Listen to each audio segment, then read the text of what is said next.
Hey everybody, it's Rob from Flailthroughs. This is Gundam Battle Operation 2, and this is the new situation battle that was introduced this week. If I run this one, I expect to, it'll be available for a couple more hours from after this video goes up, so, hopefully you'll get a chance to give it a look. But it is the prologue of Gundam 0080, so you've got 3 Hygogs, a Zagak-E, and a Zaku Kai, against 5 Jim Cold districts. As you can see, you've already gotten one of the Hygogs down.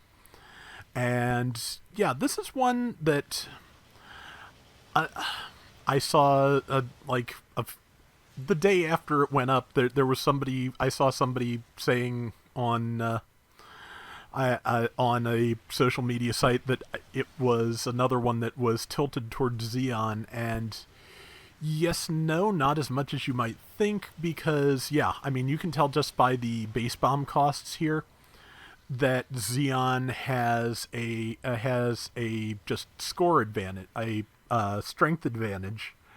It has, it has, what, at least 4 suits that come in at 350, I believe. The Hygogs might come in at 300, I can't remember, but I think they're 350s. I've already killed one and it was 350, so I'm assuming it was the level 1. Zagak-E also pretty sure 350. And might be 400. But yeah, and the Jim Cold district starts at 200. And I'm not sure if any of them are actually higher level or not. I've heard hearsay to that effect, but I don't remember when I looked at the specs for the situation battle if it was true or not. But yeah, the thing is, Jim Cold Districts is a really solid mobile suit, especially, just that machine gun has a tremendous rate of fire. It has a grenade launcher with stuns. They're not as, readily available as a bazooka or some other stunning weapon. There's a longer reload time, but if you all stick together and and focus your fire, which is what I'm trying to do here. And yeah, I stunned that one Hygog so that the person coming up behind it could hit it, and now I'm going to get smacked pretty hard in exchange, but only so much can be done about that. Luckily, I guess that person did wound up taking a bunch of damage for me, but Zagaki's got me dead to rights. But yeah, or was it the Hygog? We'll find out. Zagaki. But yeah, it's... this is winnable on the Federation side, as you're going to see.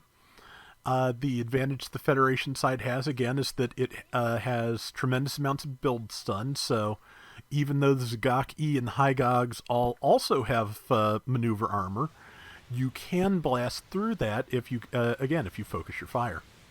Knock down the Hygog, trying to kill the Hygog, getting killed by another Hygog.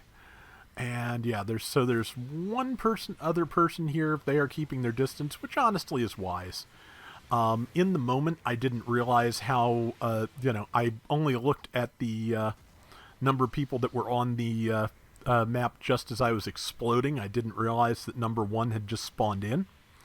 So I almost sent back me up, but I realized, yeah, probably that wasn't the deal. So, but yeah, that's... when everybody else is on the map and is focusing one thing and then the other 4 things kill you, still the most frustrating feeling in the world. But yeah, I'm dying a lot in this one, but I'm also doing a lot of damage, and that is pretty much the secret to winning, I think, on Federation side here. The fact that, yeah, you can, for every 2 Xeon suits that drop, score-wise, 3 Federation suits can be killed, and the Federation will still have an advantage, unless one of them is the Zaku Kai, of course. But yeah, that's this is one of those things that it's a test of tactics, and it's one that I'm failing right now as I'm rushing towards the enemy and getting surrounded and killed on my own again, which, bad idea. But yeah, Hygog's got me again.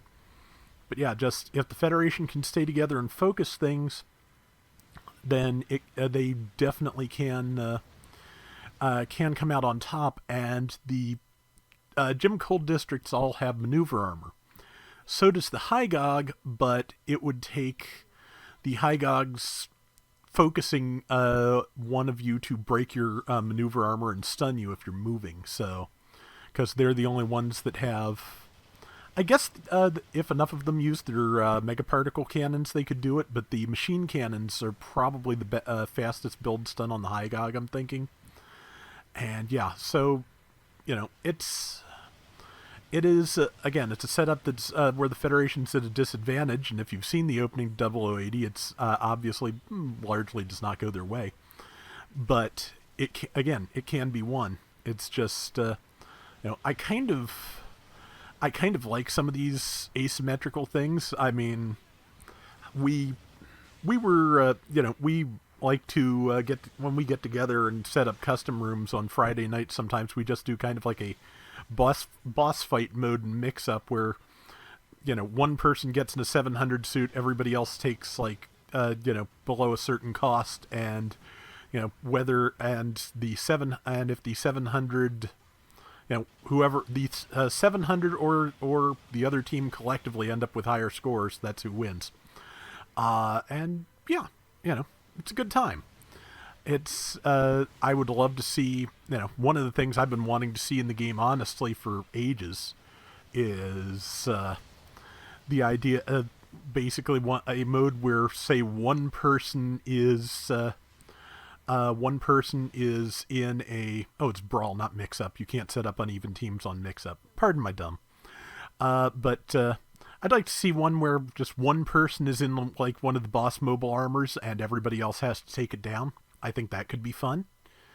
But yeah, it's just I don't know. Sometimes I just feel like maneuver armor in general gets a bad rap. So it's workable. It's just you kind of have to you have to kind of watch when people are aiming at you as much as anything. So if you do that tunnel vision thing I do, it can make things hard because if you're not watching the people with instant stuns. Oh yeah, the Zagaki's missiles. That would be another thing that could would wreck the Jim Colds fairly well, and that Zagaki does not seem to be using them very much. But yeah, I'm now I'm just kind of floundering a little bit, but yeah, just I feel like maneuver armor as a skill is generally underestimated, but and that kind of feeds into people's impressions of a lot of these things that rely on maneuver armor to keep your suits alive, because that's, again, defensively, that and a shield are the only things the Jim Colds really have. So, but we did pull it off. I believe I wound up with top damage, and but did wind up more deaths than kills. But again, like I was saying, the Federation can afford to do that here, because yeah, I didn't get top score quite. 2,900 for number one. I got 2,100. 5 kills, 6 deaths, 76k damage. And yeah, like I said, I died more than I got kills, but you again, just with the costs involved, you can do that. So that is going to do it for today's Gundam Battle Operation 2. We'll be back soon with more. Till next time, everybody take care and have fun. Later. I actually recorded this twice. This is the second run through because I feel like I was a little bit too harsh in the first run through. But yeah, just like I said, sometimes it feels like if something just only has maneuver armor and doesn't have a dodge, everybody says it's no good, and I disagree. There are suits out there that are harder to handle, but and only have maneuver armor, but you can do amazing things with them, and then they get buffed, and you can do even more amazing things with them. Balanoak Saman is one.